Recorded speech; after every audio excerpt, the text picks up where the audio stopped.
Isang doktor ang nakatuklas at nagsagawa ng operasyon sa isang batang babae na natagpuan niyang sugatan sa kalye. Pagkatapos, nang siya ay umuwi at binuksan ang telebisyon, siya ay nagulat nang makita ang larawan ng bata sa isang balita. Halos 8:00 ng gabi nang umalis si James sa ospital. Ang lungsod ay nababalot sa tahimik na kapaligiran. Paminsan-minsan lang, may maririnig na ingay mula sa isang malayong sasakyan na sumisira sa katahimikan. Inayos niya ang kanyang backpack, ramdam ang bigat ng araw sa kanyang mga balikat, at sinimulan ang kanyang paglalakad pauwi. Ang paglalakad na ito ay isang mahalagang ritual para sa kanya, isang pagkakataon para mag-relax at magmuni-muni sa kanyang narating. Si James, kahit 28 taong gulang pa lamang, ay marami nang naabot sa kanyang karera bilang doktor. Mula noong bata pa siya, ninais na niyang maging doktor, isang pangarap na buong puso niyang sinuportahan ng kanyang ina, si Kelly, sa kabila ng kanilang mga pagsubok. Namatay si Kelly sa sakit sa bato, 10 taon na ang nakakaraan, hindi nagamot sa tamang oras. Ang kanyang pagkamatay ay isang malalim na kawalan, ngunit ito ang nagtulak sa kanya upang magpursigi sa kanyang pag-aaral, layuning maging isang mahusay na siruhano na makakapigil sa iba sa pagdanas ng kapalaran ng kanyang ina. Habang siya ay naglalakad, inalala ni James si Kelly at ang mga pangarap na kanyang inalagaan para sa kanya, na antala ang kanyang mga iniisip nang makita niya ang isang maliit na figura na nakaupo sa bangketa sa tabi ng isang parke. Nilapitan niya ito at napansin ang isang batang babae, mga 9 na taong gulang na umiiyak, hawak ang kanyang braso na mukhang nasasaktan. Agad na kumilos ang kanyang instinto bilang doktor. "Hello, ako si James. Ayos ka lang ba?" Tanong niya, yumuko sa tabi niya. "Masakit ang braso ko," sabi ng bata sa pagitan ng kanyang mga luha. "Ako si Serena," dagdag niya. Mabilis na sinuri ni James ang braso ni Serena at nalaman na ito ay bali. Nakita ang pangangailangan, sinabi niya, "Dadalhin kita sa ospital, Serena. Ayos lang ba sa'yo yun?" Tumango si Serena at dahan-dahang inangat siya ni James papunta sa kanyang kotse. Kahit ilang blok lang ang ospital, tila walang katapusan ang biyahe para kay Serena. Mahigpit na hinahawakan ng kanyang braso, sinusubukang maibsan ang sakit.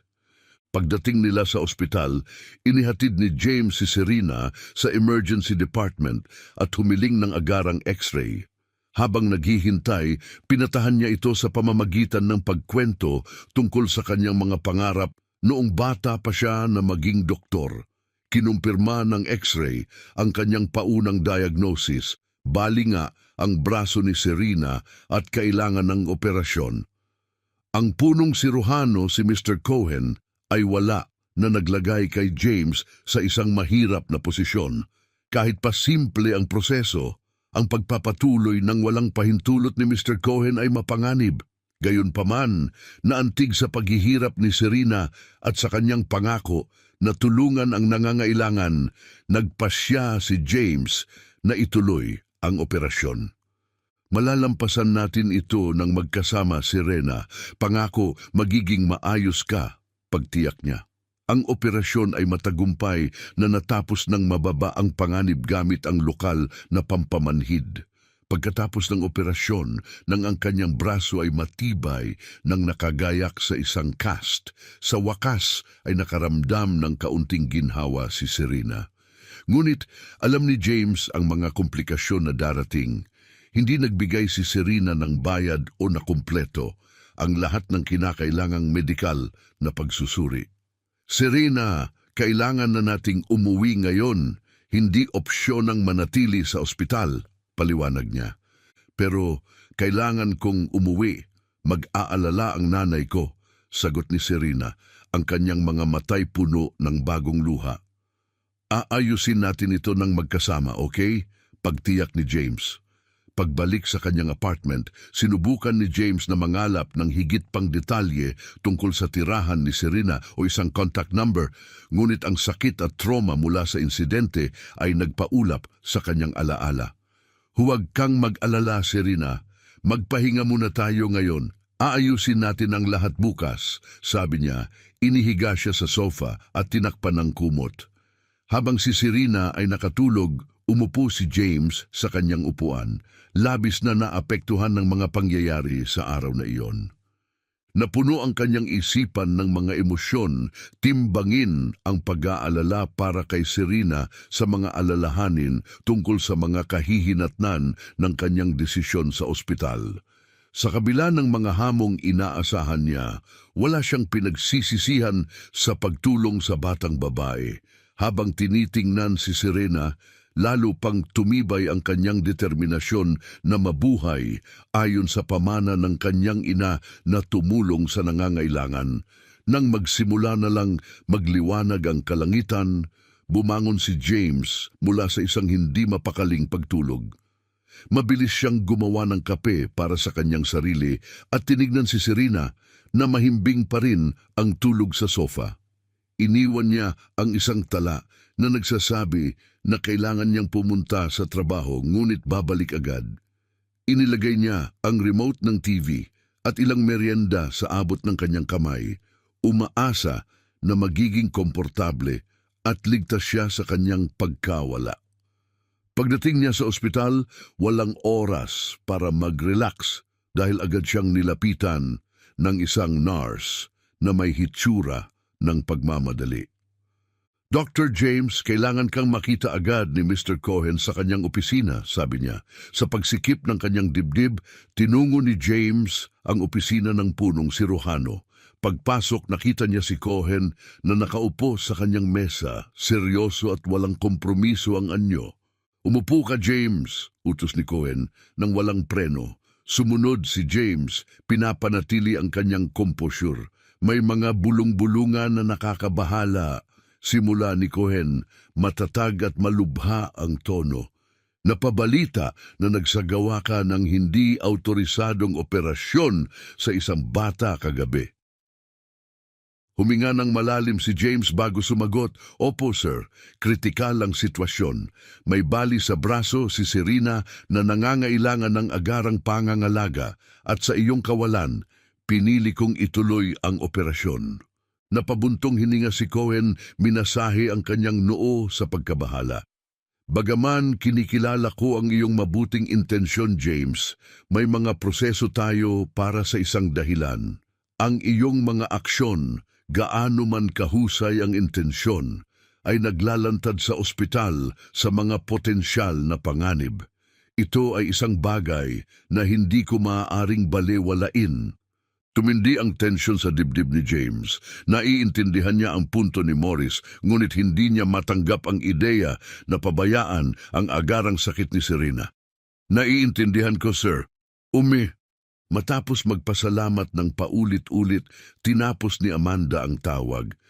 Pagkatapos idiskonekta, ibinaling ni James ang kanyang tingin kay Serena na mahimbing na natutulog sa guest room habang pinapakalma ang sariling mga nerbiyos. Naisip niya na mahalagang tiyakin kay Amanda ang kaligtasan ng kanyang anak. Tahimik upang hindi magising si Serena, kumuha siya ng litrato sa kanya at ipinadala ito kay Amanda kasama ang simpleng mensahe.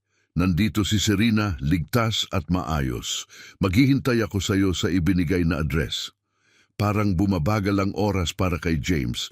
Ang bawat minuto ay tila mas mahaba sa huli, habang pinipilit niyang pakalmahin ang kanyang mga nerbiyos, na alam na puno ng pag-aalala ang ina ni Serena. Biglang nabasag ang katahimikan ng matinding tunog ng doorbell. Maingat na lumapit si James sa pinto. Inaasahan si Amanda, ngunit sinalubong siya nito at ng dalawang pulis na seryoso ang mukha. "Ikaw ba si James?" tanong ng isa sa mga pulis. Kinumpirma niya ang kanyang pagkakakilanlan. Naramdaman ni James ang lamig na dumaloy sa kanya. "Kailangan naming makausap ka. Maaari mo ba kaming samahan?" hiling ng isa pang pulis na may hawak ng posas. Si Amanda, ang kanyang mga matay puno ng luha, ay matinding nakatingin kay James. Nasaan ang anak ko? Tanong niya, nanginginig ang boses sa takot. Bago pa man siya makasagot, pinusasan siya ng mga pulis at sinimulang akayin palayo. Sandali! Protesta ni James, sabik na linawin. Nandito si Serena, ligtas. Tinutulungan ko lang siya.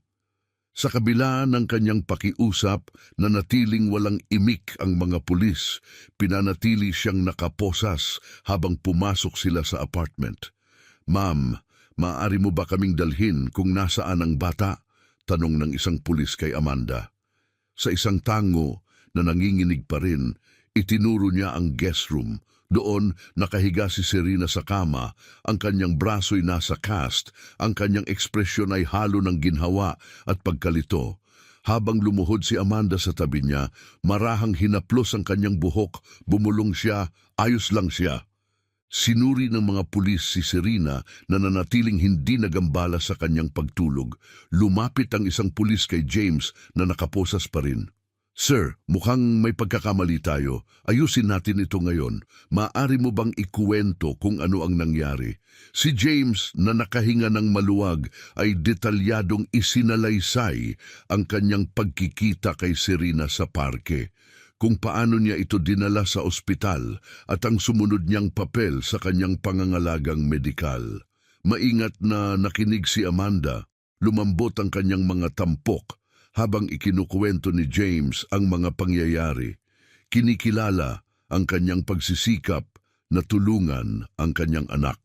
Nataranta ako, inamin ni Amanda sa pulis. Akala ko siya'y dinukot, ngunit ngayon malinaw na talagang tinutulungan niya ito. Nagpalitan ng tingin ang mga pulis bago nagsalita ang isa.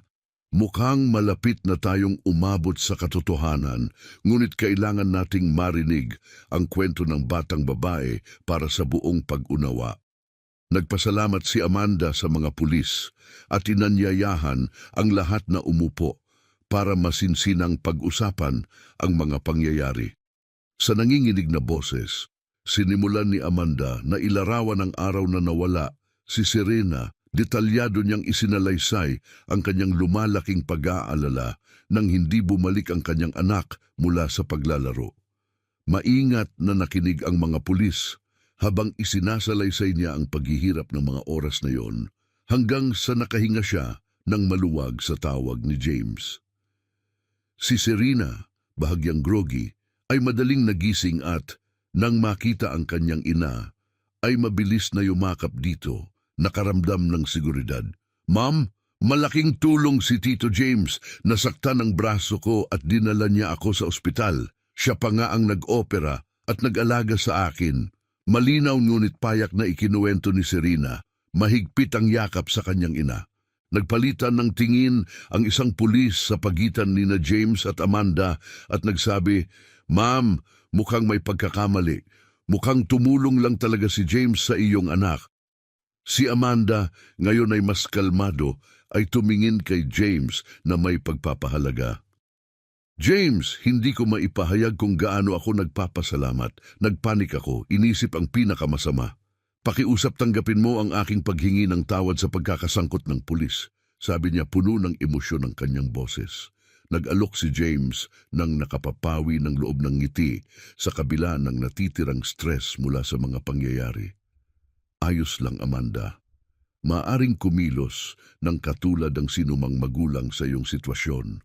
Salamat na ligtas na si Serena ngayon. Nais ng mga pulis na lubos na maunawaan ang konteksto, humiling sila ng karagdagang paglilinaw. James, maaari mo bang ikwento sa amin kung ano talaga ang nangyari? Tanong ng isa sa mga pulis. Sumang-ayon si James at sinimulang ilatag kung ano ang nangyari. Ako ay isang siruhano. Pagkatapos ng aking shift sa ospital kahapon, nakita ko si Serena sa parke.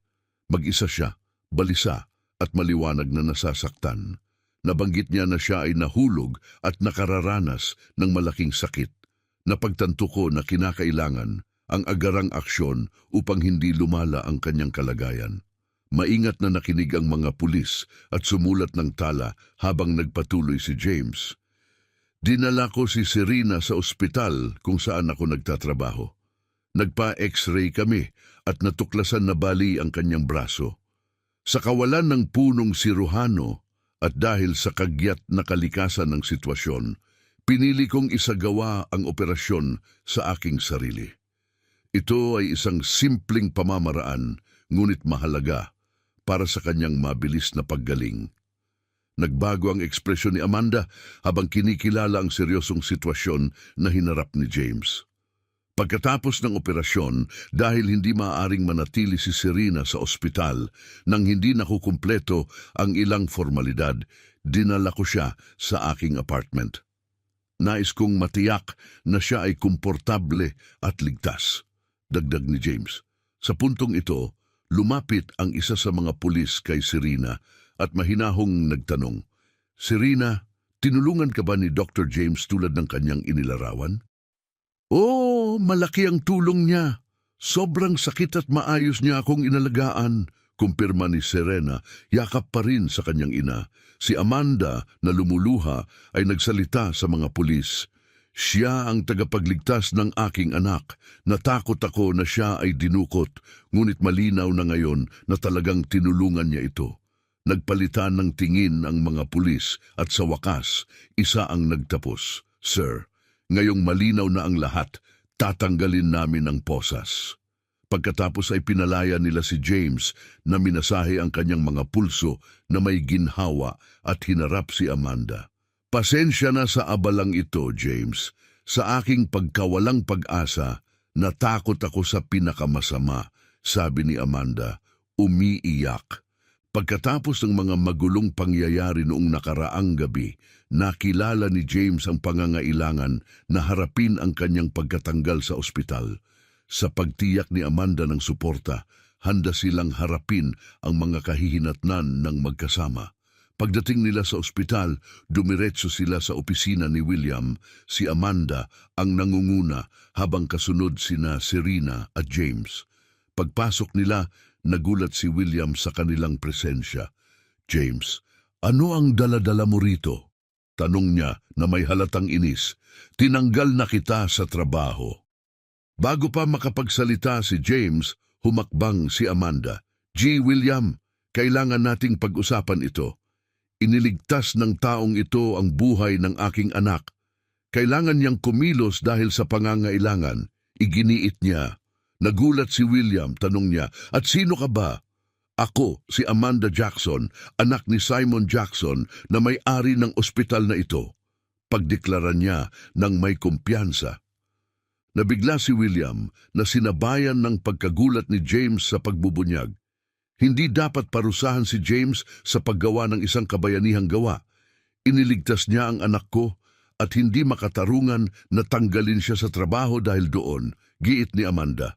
Si William na sinubukang muling makabawi, sumagot, "Miss Jackson, naiintindihan ko ang iyong punto, pero mayroon tayong mga protokol dito, mga protokol na dapat umangkop sa mga sitwasyong pang-emergency."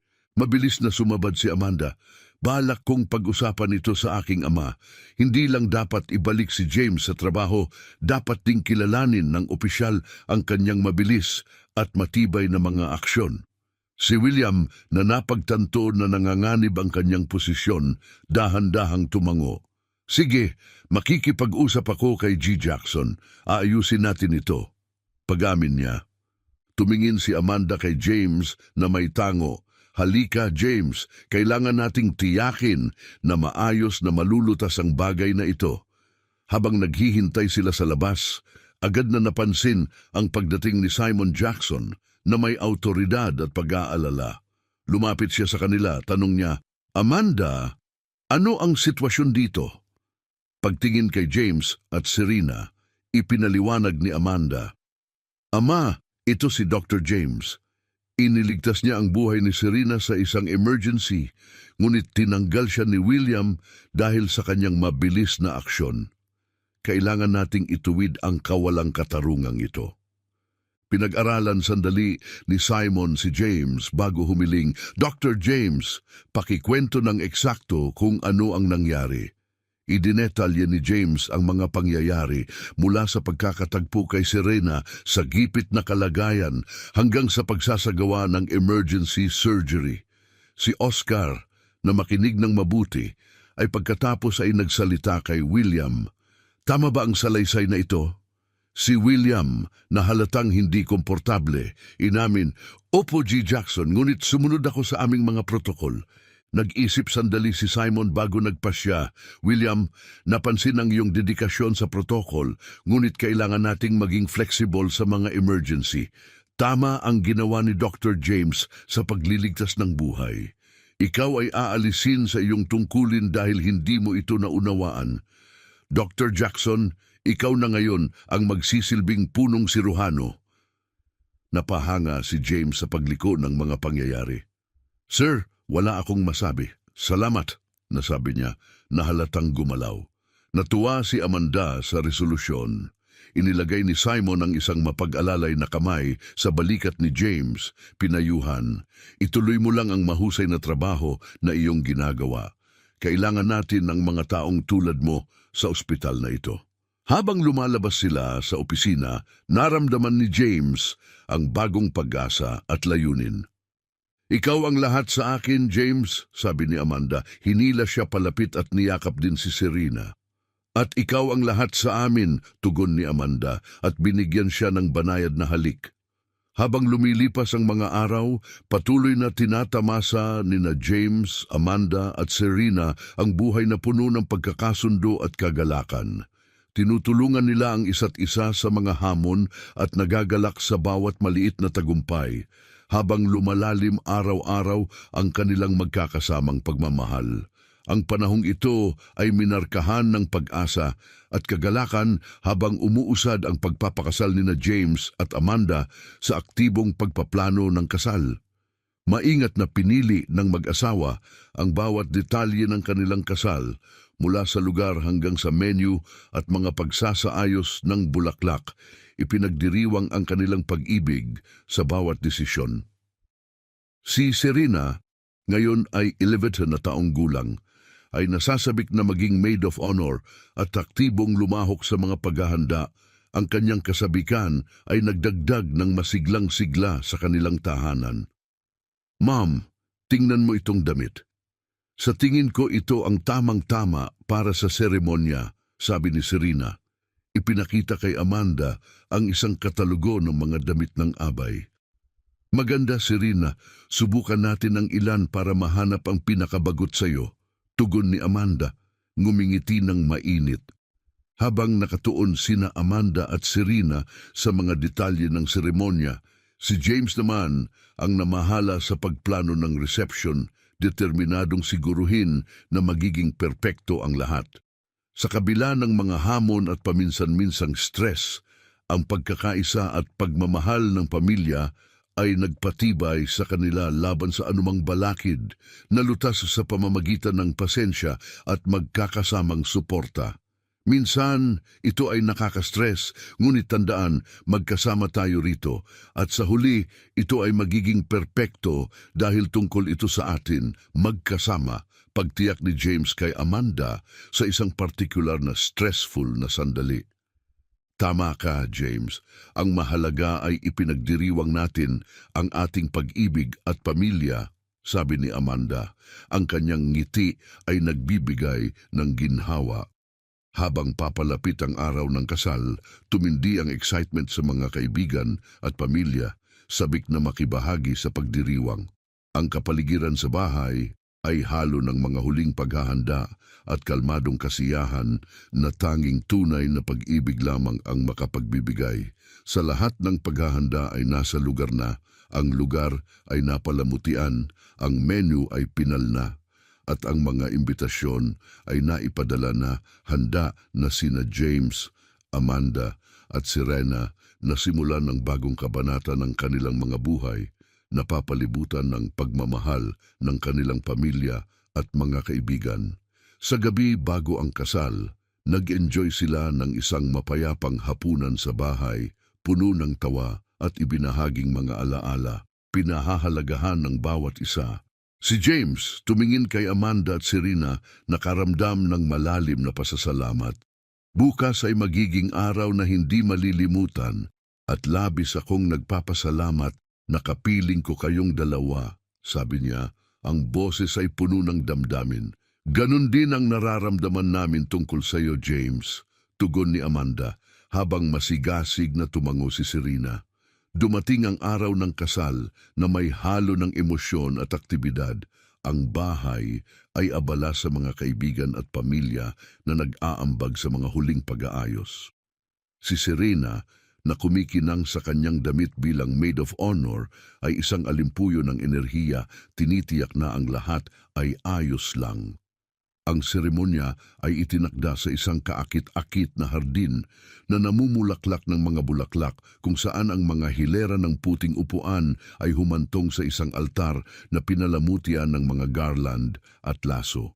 Ang ethereal na tunog ng isang harp ay pumuno sa hangin na nagpapataas sa mahiwaga at mapayapang setting. Sa loob ng silid ng paghahanda, si Amanda na nagniningning sa kanyang marikit na wedding gown ay napapalibutan ng mga kaibigan at pamilya, nasisiyahan sa masayang pag-asa sa araw. Nagtataglay ng mainit at nakakaaliw ng ngiti si Amanda. Nararapat ito sa iyo, James, at nandito ako upang suportahan ka sa anumang kailangan mo. Ang mga sumunod na araw matapos ang pagbubunyag ni Amanda ay nagdala ng malalaking pagbabago sa buhay ni James. Ang kanyang promosyon bilang punong siruhano ay naging kilala sa buong ospital, nagdulot ng halo ng respeto at interes sa kanyang mga kasamahan. Ngunit, ang matatag na presensya ni Amanda at Serena ang tunay na nagbago sa kanyang buhay. Nagsimula sina James at Amanda na gumugol ng mas maraming oras ng magkasama, sa simulay sa ilalim ng pagkukunwaring may kinalaman sa ospital. Ang kanilang mga pagpupulong sa tanghalian o kape ay mabilis na lumampas sa mga pag-uusap tungkol sa trabaho, na naging tunay na sandali ng koneksyon at pag-uunawa.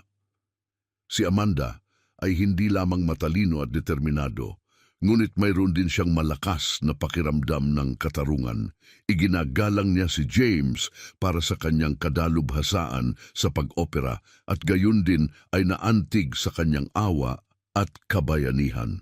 Kay Amanda, natagpuan ni James ang isang matatag na taga-suporta, isang taong nakakaintindi sa mga nuances ng kanyang karera at sumusuporta sa kanya ng walang pag-aalinlangan. Unti-unting lumalim ang kanilang pagkakaibigan. Lumipat ang mga pag-uusap mula sa mga profesional na paksa patungo sa mga mas personal na bagay tulad ng mga pangarap sa buhay, takot at mga kwento ng pamilya. Ibinahagi ni James ang tungkol sa kanyang ina na si Kelly na nagbigay inspirasyon sa kanyang landas sa medisina, habang isinalaysay naman ni Amanda ang kanyang mga karanasan noong bata pa siya at ang mga halagang itinuro ng kanyang ama na si Simon. Si Serena nasiyahan din sa pakikisama kay James. Minahal niya ang mga pagbisita niya at ang mga mapagmahal na kilos na palagi niyang ipinapakita, maging sa pagtulong sa kanyang takdang aralin o sa paglalaro sa parke. Kay Serena, naging isang figura ng ama si James na nagbigay ng seguridad at pagmamahal.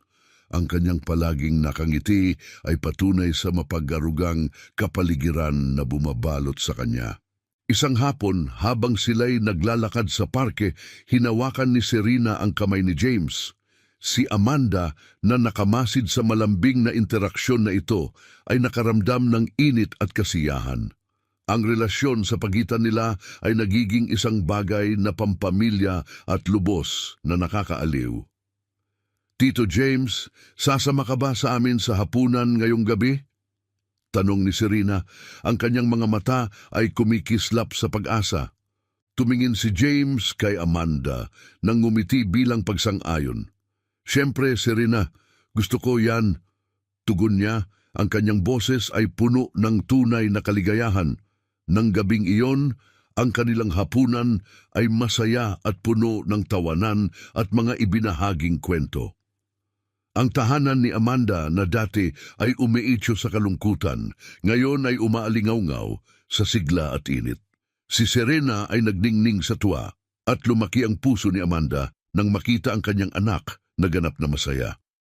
Mamaya habang gumuguhit si Serena sa sala, nagbahagi sina Amanda at James ng tahimik na sandali sa kusina. Salamat sa lahat, James. Nagdala ka ng malaking kasiyahan sa aming buhay, pagpapasalamat ni Amanda. Ako ang dapat magpasalamat sa iyo, Amanda. Ikaw at si Serena ay nagdala rin ng malaking kaligayahan sa aking buhay. Tunay akong nakakaramdam na ako'y nasa bahay dito, tugon niya. Ang kanyang nangiti ay sumasalamin sa kanyang init at kasiyahan. Ang koneksyon sa pagitan ni na James at Amanda ay lumalalim, lumalampas sa simpleng pagkakaibigan patungo sa isang bagay na malalim at hindi masabi. Isang bono na itinayo sa mutual na respeto, paghanga at lumalagong pagmamahal. Habang papalapit ang gabi sa pagtatapos, nagpaalam si James kina Amanda at Serena na nangakong babalik agad. Naglakad pabalik sa kanyang apartment, pinagnilayan niya ang kanyang kapalaran sa pagkakatagpo ng mga kahangahangang tao. Nadama niyang binubuo niya ang isang buhay na ipagmamalaki ng kanyang ina, si Kelly, isang buhay na puno ng pagmamahal, layunin at pakiramdam ng pag-aari. Nadama ni Amanda ang malalim na kasiyahan habang pinapatulog niya si Serena. Ang mga pagbabago sa kanyang buhay na malaki ang kontribusyon ni James ay nagpuno sa kanya ng umaasang pag-asa para sa hinaharap. Pinatay ang mga ilaw at nag-ayos na para sa gabi. Ang kanyang mga iniisip ay nagtagal sa mga pangakong posibilidad na dala ng pagkakaroon ni James sa kanyang tabi. Araw-araw, ang koneksyon sa pagitan ni na James, Amanda at Serena ay lalong lumalim, bumubuo ng matibay na bono na nakaugat sa pagmamahal at pagsasama. Ang oras ay tila lumilipad habang lumalakas ang kanilang relasyon, na minarkahan ng di mabilang na sandali ng ibinahaging kasiyahan at pag-unawa. Natuklasan ni James na ang rutina na puno ng tawanan at mutual na suporta ay nagkumpirma ng kanyang kahandaan na dalhin ang kanilang relasyon sa susunod na antas. Isang gabi, sa isang hapunan na puno ng mga kwento sa paaralan ni Serena at mga anekdota ni Amanda sa ospital, nakahanap si James ng perpektong sandali upang ipahayag ang kanyang damdamin. Sa halo ng nerbiyos at katiyakan, hiningi niya kay Amanda na mag-usap sila ng pribado pagkatapos ng hapunan. "Siyempre, James," sagot niya, ang kanyang ngiti ay may halong kuryosidad.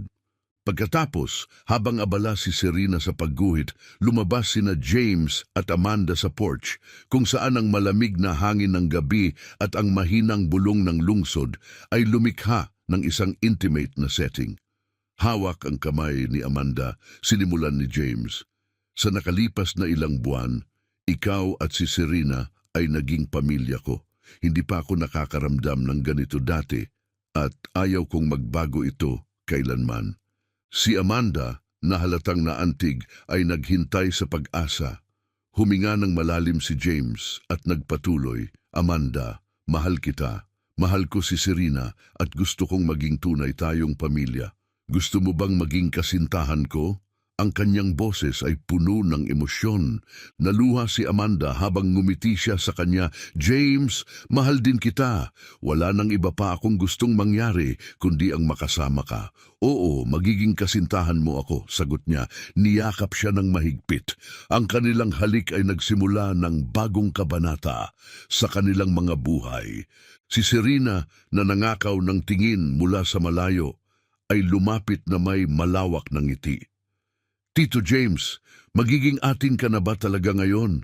tanong niya nang may kabataang kasabikan. "Oo, Serena. Ngayon, tayo na ay tunay na pamilya," tugon ni James. Binuhat siya at iniikot sa hangin na may kagalakan. Sa opisyal na pagsisimula ng kanilang relasyon, hindi lamang personal na bono ang ibinahagi ni na James at Amanda, kundi pati na rin ang isang profesional na pakikipagtulungan na umunlad sa ospital. Tumaas ang respeto kay James sa mga kasamahan dahil sa kanyang kahusayan sa pag-opera at empathetic na pamumuno. Nadama ng mga pasyente ang tunay na seguridad at kumpiyansa sa ilalim ng kanyang pangangalaga. Kinikilala siya bilang isang doktor na tunay na nagmamalasakit sa kanilang kagalingan. Samantala, si Serena ay nagalak sa katatagan ng permanenteng presensya ni James.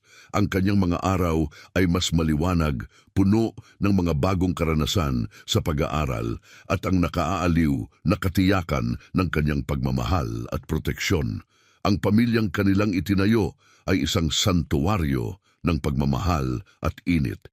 Isang maaraw na katapusan ng linggo, nagpasya ang trio na mag-enjoy sa isang picnic sa isang kalapit na parke. Ang hapon ay perpekto, puno ng tawanan, malilikot na laro at ibinahaging mga kwento.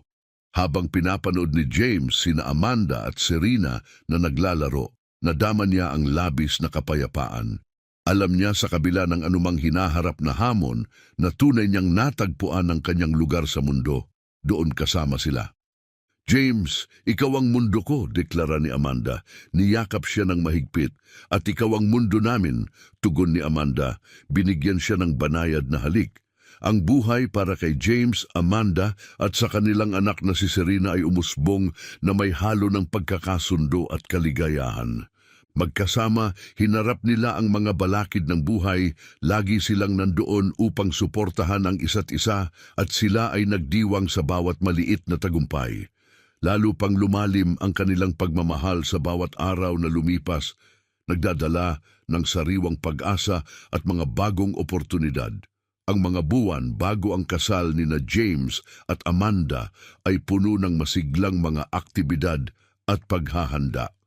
Habang pinaplano nila ang kanilang kasal, bawat maliit na aspekto ay maingat na pinag-isipan, mula sa pagpili ng venue hanggang sa menu at mga pagsasaayos ng bulaklak. Ipinagdiriwang ang kanilang pagsasama sa bawat hakbang.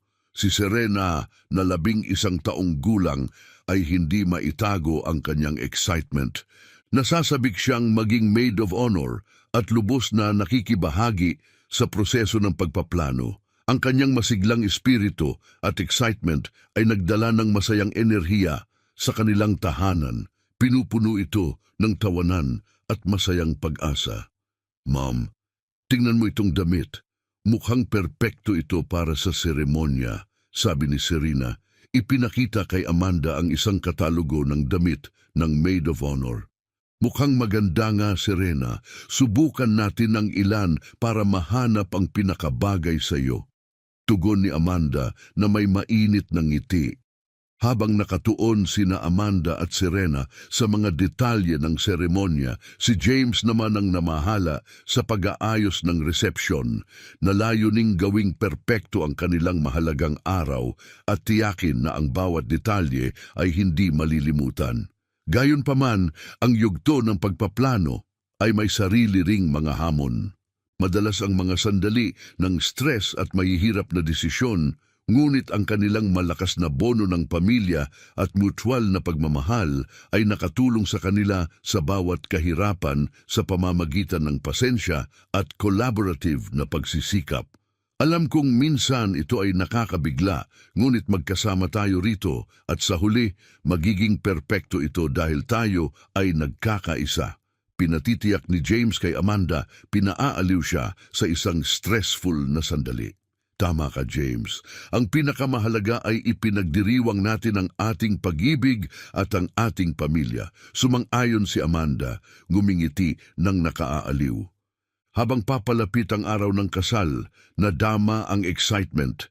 Sabik ang mga kaibigan at pamilya sa pagdiriwang at ang kapaligiran ay puno ng pag-asa. Ang bahay ay abala sa mga huling pag-aayos, ngunit mayroon ding kalmadong kasiyahan na dala lamang ng tunay na pag-ibig. Nang handa na ang lahat, ang venue ay napakaganda sa kanyang eksklusibong mga dekorasyong floral. Ang mga menu ay inihanda at ang mga imbitasyon ay naipadala na. Handa na sina James, Amanda at Serena na magsimula ng bagong kabanata sa kanilang mga buhay na papalibutan ng kanilang mga mahal sa buhay. Sa bisperas ng kasal, nag-enjoy ang pamilya sa isang payapang hapunan sa bahay, nagbahagi ng mga tawa at kwento at pinahalagahan ang bawat isa. Tumingin si James kina Amanda at Serena, nakaramdam ng malalim na pasasalamat sa kanilang presensya sa kanyang buhay. Bukas ay magiging araw na hindi malilimutan at labis akong nagpapasalamat na kapiling ko kayong dalawa, sabi ni James, na may damdamin. Ganun din ang nararamdaman namin para sa iyo, James, tugon ni Amanda, habang masigasig na tumango si Serena. Dumating ang inaasahang araw ng kasal na may halo ng mga emosyon, excitement, nerbiyos at kasiyahan. Ang bahay ay buhay na buhay mula sa maagang oras, kasama ang mga kaibigan at kamag-anak na tumutulong sa mga huling pag-aayos. Si Serena, na kumikinang sa kanyang damit bilang maid of honor, ay isang alimpuyo ng aktibidad. Tinitiyak na ang lahat ay walang kapintasan. Ang venue ng hardin na napapalibutan ng mga makukulay na bulaklak ay magandang inayos. Sigurado ako, ipagmamalaki ka niya, sagot ni Amanda. Pinipisi lang kanyang kamay bilang suporta. Ipinapakita mo araw-araw ang lakas at kabutihan na namana mo sa kanya. Tumingin ka lang sa ating pamilya, sa iyong trabaho, sa pagmamahal at pangangalaga na iyong ibinibigay. Nagbigay si James ng malalim na buntong hininga, tumingin sa kanyang mga anak na naglalaro sa liwanag ng paglubog ng araw at ngumiti ng may pasasalamat. Tama ka, Amanda. Ang pagkakaroon ng isang pamilya na puno ng pagmamahal, isang karera na nagbibigay inspirasyon at pagkakataon na makatulong sa iba, ito ang mga pangarap niya para sa akin. Sa mga sumunod na taon, nagpatuloy si James sa kanyang pag-akyat sa larangan ng medisina, hindi lamang bilang isang mahusay na siruhano kundi bilang isang mentor at inspirasyon sa mga bagong doktor. Ang kanyang kakayahang gabayan ng susunod na henerasyon ay nagpatingkad sa kanyang reputasyon sa ospital at sa mas malawak na komunidad. Si Amanda bilang kanyang kasama ay patuloy na kinikilala hindi lang sa kanyang suporta kay James, kundi sa kanyang sariling mga kontribusyon sa ospital. Ang kanilang pagtutulungan bilang mag-asawa ay hindi lamang nakatulong sa kanilang mga personal na karera, kundi nagbigay din ng matatag na pundasyon para sa kanilang lumalaking pamilya. Si Serena, habang papalapit sa kanyang kabataan, ay patuloy na lumalago sa ilalim ng kanilang pag-aalaga. Ang suporta at paghihikayat na natanggap niya mula sa kanyang mga magulang ay nagbigay inspirasyon sa kanya upang habulin ang kanyang mga pangarap at tuparin ang kanyang potensyal. Ang kanyang kagalakan at sigasig sa pag-aaral ay nagpatibay pa sa kanyang relasyon sa kanyang kapatid na si Liam. Si Liam, mula sa kanyang kapanganakan, ay naging simbolo ng kasiyahan. Ang kanyang masiglang enerhiya at mapagmahal na kalikasan ay patuloy na bumihag sa puso ng bawat isa sa paligid niya. Ang malalim na bono sa pagitan ng magkapatid kasama si Serena na palaging nagbabantay at nakikipaglaro kay Liam ay isa sa mga pinakamagandang bunga ng kanilang matibay na pagsasama bilang pamilya. Sa pagmuni-muni sa kanyang sariling buhay, madalas na naiisip ni James, ang kanyang ina, si Kelly, na ang dedikasyon at pagmamahal ay malalim na nakaimpluwensya sa kanyang pagpili ng karera sa medisina. Bagamat wala siya upang makita ang lalaking kanyang naging, nadama ni James ang kanyang presensya sa bawat buhay na kanyang nailigtas, ipinagpatuloy ang kanyang ligasiya ng pag-aalaga at habag. Isang tahimik na gabi pagkatapos ng mahabang araw sa ospital, nakaupo si James sa kanilang porch, pinapanood ang kanyang mga anak na naglalaro. Sumama si Amanda sa kanya, pinagsalikop ang kanilang mga daliri. Madalas kong iniisip ang tungkol sa aking ina kamakailan, ibinahagi ni James, ang kanyang tingin ay malalim. Labis siyang nagbigay inspirasyon sa akin. Sana ay ipagmalaki niya ako. Sa ganitong mga sandali ng pagninilay, naramdaman ni James ang pagkakaisa ng kanilang pamilya at na ang bawat araw na ginugol nila ng magkasama ay isang patunay ng lakas ng pagmamahal, katatagan at suporta na bumuo sa kanila. Sila bilang isang pamilya ay hindi lamang nag-navigate sa mga pagsubok at kagalakan ng buhay, ngunit patuloy na humarap sa bawat bagong hamon at pagkakataon na may puso na puno ng pasasalamat at pag-asa. Habang lumalago ang kanilang pamilya, si James, Amanda, Serena at Liam ay nadama ang malalim na biyaya ng pagmamahal at suporta hindi lamang mula sa isa't isa kundi mula rin sa kanilang mga kaibigan at pamilya na pinapalibutan sila ng pagmamahal at suporta. Ang kanilang paglalakbay na magkasama ay nagbigay diin sa walang hanggang kapangyarihan ng pagmamahal, katatagan at lakas ng pamilya na nagtatakda ng isang matibay na halimbawa ng kung ano ang ibig sabihin ng harapin ang mga pakikipagsapalaran at hamon ng buhay na may pusong puno ng pasasalamat. Amanda ay tumugon ng may init. Ipinagmamalaki ka niya, James. Naging isang mahusay kang doktor, isang kamanghamanghang ama at isang mapagmahal na asawa. Ang espiritu ng iyong ina ay nagliliwanag sa lahat ng iyong ginagawa. Masaya at payapa, inamin ni James ang mayamang buhay na kanyang itinaguyod, isang buhay na puno ng pagmamahal, layunin at ang pagpapatuloy ng mapag-arugang pamana ng kanyang ina. Alam niyang anuman ang hinaharap, haharapin ito ng kanyang pamilya ng magkasama. Ang kanilang pagmamahal ay isang matatag na haligi. Habang sila ay nagtatamasa ng mga sandaling ito, si Morris, isang dating kasamahan, ay nakakaranas ng sarili niyang mahalagang pagbabago.